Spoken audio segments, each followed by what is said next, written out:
Hello, fellow innovators. This is Patrick Emmons. Today, we're sharing an insightful presentation from one of our Innovative Executives League Summit speakers, Jack King.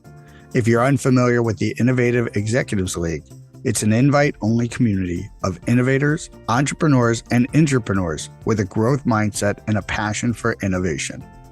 I founded the organization about 5 years ago to increase the network of innovation here in the Chicagoland area and also on a national scale.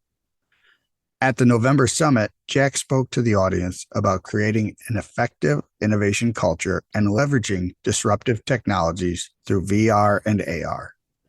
A little bit about Jack. Jack currently serves as the CIO for the American Academy of Orthopaedic Surgeons, AAOS. He provides vision and leadership to help develop and manage both the application, data, and service portfolios to enable AAOS to be the trusted leader in advancing musculoskeletal health. Prior to AAOS, Jack served as the Chief Technology Officer of Broward Health and the Chief Technology Officer for the state of Illinois. Enjoy the episode. But thank you for coming today. I'll give you a little bit of background on AAOS. Figured I'd start with that. This building is where our headquarters is. We have several different lines of business. We represent 39,000 orthopedic surgeons, primarily in North America, always looking to expand our footprint internationally. The place that you're joining us from is the OLC. Hopefully you like it here. We're always trying to look for folks to take advantage of the venue. It's one of the things that I've asked Patrick to promote as well. Like every business coming out of COVID, we had a lot of solid bookings leading up to things, but now we're trying to rebuild business. So I appreciate everybody being here. And if you've enjoyed it, please do us a favor and tell someone about it. We certainly appreciate that. So we talked a little bit about the OLC here. Our primary role is to provide advocacy for our members in DC, to provide education for our members, to help them in tracking their CMEs for education credits, to provide materials for that, and overall to make sure that we have a good place for folks to meet. And we have one of the largest meetings every year outside of HIMSS. So this year coming up, it'll be in Las Vegas, and hopefully we'll start to get back to those pre-COVID numbers. But in this particular culture, we have very innovative members. We have an academic mindset here at the Academy. So what I'm going to talk a little bit about today, and I want it to be interactive, I'll ask you guys questions as well, is what we've done here to create an effective innovation culture and some of the byproducts of that. So let's talk about the challenge. And I always like to ask the audience this type of a question, but obviously right now there's a big disconnect between demand and supply for innovation and innovative thought, right? So we have folks on our teams, some of you here deal directly with innovation all day long. How many of you work for an organization that simply drives innovation or it's your primary focus? Okay, all right.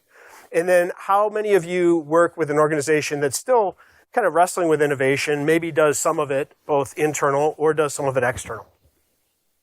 So kind of a split between there. Okay. It's always interesting in my mind to take a position as a leader in an organization. I've been here about 2.5 years. And when you look at the culture, you tend to find yourself in the middle of the two most dangerous camps in the world, right? Those who want everything to change and those who want nothing to change. And I think those of you who've led other organizations realize that tension creates an interesting opportunity. How you harness it, what you do with it, it's challenging. It was challenging to do in person in several of my other roles. I have to tell you, it was most challenging to do this over the last 2.5 years in a virtual environment where you hadn't had too much face time face-to-face with anyone. So to earn that trust and some of the other things we're going to talk about today was certainly a big challenge. So many of you come from established industries. The Academy is very well established, been around since 1933. And those who are in fields that are exposed to disruptive technology regularly figure out how to handle that, right? They either adapt or pivot. They rapidly try to develop on their own, or they end up getting usually disrupted from the bottom up, right? New entrants come into the market, they do different things. But, when you think about the organizational agility to kind of look out and number one, have that mindset. Number two, understand what does it mean to me? The thought of the tortoise and the hare really came to mind. You have some people that can jump really fast ahead, right? And you have others who they live in their shell of comfort. They don't understand the why, right, on why they're doing it, et cetera. And it's really the tough part of leadership is creating that culture so that the folks who are the turtles have that opportunity to move forward and want to go forward with that mindset, right? There's safety there. They want to be part of that. So, when I was researching and thinking about ideas of where you see turtles, right? If you ever see a turtle up on a fence post, it probably had help getting there, right? Well, a lot of what we're going to talk about today was helping people get up on that fence post and be able to take a look around from a different vantage point. So perhaps you've heard this about questions connecting, right? Extroverts on our teams are the types of people that will ask the questions, and our introverts live with them. So one of the first things in getting to create this culture was understanding more about the people that were behind it, what their motivations were, what their personalities are, etc., right? And creating a safe space to ask these types of questions, to live with these questions about what journey are we on and why are we doing it? How do I and other leaders interact with them with a combination of art and science, right? What kind of feedback are they giving me? Quantitative feedback are they giving us in surveys? What are the qualitative things that you see? And again, I would challenge others, when you meet people at first on Zoom, it's quite different than reading the body language of someone in a room, right? Because it just isn't as rich. It does take longer to get used to one another, et cetera. I think that was one of the biggest opportunities that we had was how do we rapidly innovate, create those relationships, and get them to move forward. We did do some creative things. I kind of took literally a Socratic method of this, of talking through and going out and doing walks in the woods, right? So myself, a few others would take the teams out for a walk in the woods where it was a safe space because we socially distanced, right? There was a lot going on with COVID, but it also created an opportunity to really connect people with why, give them a chance to talk to us in person, and overall just make it a safer place, right? And what you find is as you unfold an environment and you look at making it safe for them to ask questions, the timing and the framing of those questions come out. The extroverts, those of you who are probably a lot like me in the room, you'll ask a question, almost impulsively, right? You'll lean forward in your chair and do it. You'll have others who are much more thoughtful, and until you connect with their mind and their heart, they're not sure. And especially if you're new and you're, in charge of them and their future, right? And you play a big role in shaping where they go in the organization. It takes time to build that. But I will have to say that by creating the environment to ask the right questions, know that you're hitting the right spot, because when the people who were quiet started speaking up in the meetings or were the first to speak up, that was a great indicator that we were making progress. And obviously you're inheriting cultures as well, right? And changes in regimes. The Academy had gone through a fairly large change a year or two before I came in with new leadership teams.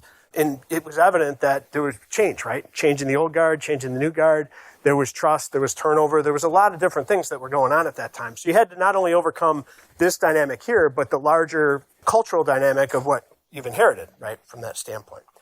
So the three most important things that I wanted to share about creating a culture where people were comfortable asking questions, right, were creating a patient environment, which was hard for me. I'm someone who likes to charge hard and get things done and try to get to the results. To walk the talk and model that by waiting to ask the question, waiting to see where things were going. And then when we did have people that started to speak up and engage, thanking them for their input, making it safe. And if anybody else, any of the other extroverts started to challenge their thinking or out loud or did things to make it safe for them to say, you know what, that's an interesting point, but we'll come back to that later. So what I had found is that you had two different schools, right? You have people that don't want anything to change. You've got people that want to change things, right? And personalities play a big role in how those things come out. The key question is, am I creating an environment where I'm, as a leader, providing too many answers and not asking enough of the right questions? That was really difficult and challenging for me, but it did pay off, as I'll show you in the end here. So talk about some of the frameworks, right? And I think most of us have grown up and been in an environment where we've kind of looked from the bottom or the midsection to the top, right? So we've grown up in these hierarchical frameworks where the hipper, the highest paid person in the room, is at the top. People don't challenge them. People don't usually come up and generate different ideas. It was really about moving from hierarchy to accountability. And accountability and empowerment at that team level of breaking down the silos, saying you're all part of building this new product, this new service. It went a long way because in many tightly controlled environments, people will only do what they're told or they'll only do the minimum necessary because they're concerned. Have I done too much? Have I stepped on somebody's toes? What will somebody think of me? So it was really important to drive down and say, how do I make it safe to take risks? How do I build more small teams to discuss how people are processing what they hear, right, and doing that? I quickly learned, like many organizations, Bad news could get halfway around the world, even if it was maybe not the most accurate news, before the truth could even get its shoes on, right? So before too long, if you haven't looked up Brandolini's BS principle, it's a theory that it takes 1x to produce BS and about 3x to fight it. And if you ever find yourself on the side of constantly having to put out the fires of the 3x, you should really start looking at where is that coming from and how do you do that.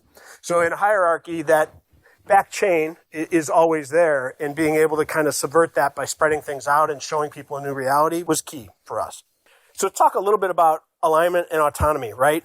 Most large organizations are built and they're designed for efficiency. So as you look at some of the points that are up here, when you think about project managers or autonomous direction of you will do this or we're going to measure it out and do it in this very waterfall type methodology that was out there, moving people to sort of an agile fall and then into a much more agile environment was key for us, right, to continue to do that.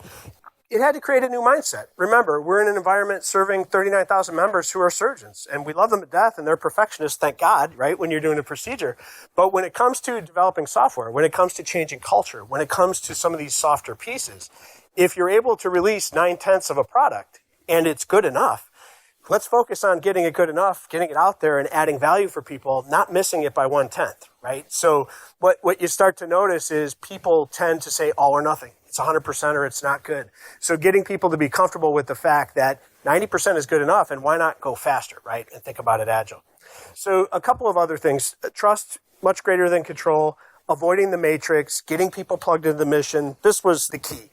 You have to be able to build a culture where people understand that we're going to get results, but where they're not going to come at the cost of our relationships, right? Those are sacred, and that's part of the trust. That's easy to say. That's hard to do. And it takes a lot of political capital at times, right, to burn that or avoid burning that. Most of you are familiar with this particular flywheel, right, of innovation. I borrowed this off of Noble.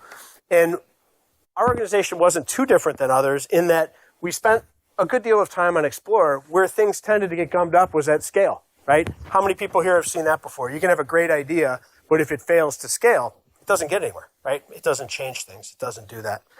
So we really had to get better at realizing that when a group of people or individuals come up with an idea and then we go to scale it, without the right sponsorship, without the right people behind it, without the right thought process of why we're doing this, it can die, especially in old school or legacy organizations, right? That thinking, they tend to congregate and say, I'm going to treat this like a foreign cell, right? Like a foreign body. I'm not sure why we're doing this. I don't know how it might disrupt the way I've always done things. So when you talk about change management, when you talk about readiness, scale is incredibly important.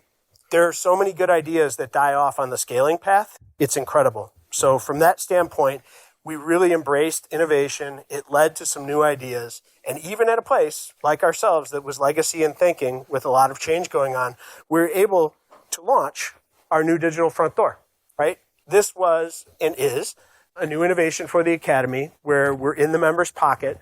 We're covering most of the key things that the members told us were important to them. How do I get to meaningful information with one click? Next level, how do I anticipate what Dr. Goyle would like as a shoulder specialist or someone who's in spine or someone who's in neuro or someone who's doing hips and shoulders, elbows, etc. But the idea, the more we know our members and the easier we can make it for them and by taking the friction out was great. This was a collaborative effort. And for some people who understand how siloed and structured some of these older organizations are, the amount of collaboration that goes into each one of the departments that are connected behind these things that are used to operating in one line of business or one silo to come together to agree on what this would look like and getting, a cross-section of 39,000 surgeons to agree that, yes, this is a good enough start. Those were challenges. We never could have done that previously with the way that the culture was running before. It was a real challenge. So there's exciting things going on in the world of orthopedics. I would also encourage you, as you leave here, take a walk around the floor. You can see how different devices have progressed and how quickly things are moving forward in our world. Thanks for listening to this week's episode. We really appreciate everyone taking the time to join us today. If you'd like to receive new episodes as they're published, you can subscribe by visiting our website at dragonspears.com/podcast or find us on Apple Podcasts, Spotify, or wherever you get your podcasts. This episode was sponsored by Dragon Spears and produced by Dante32.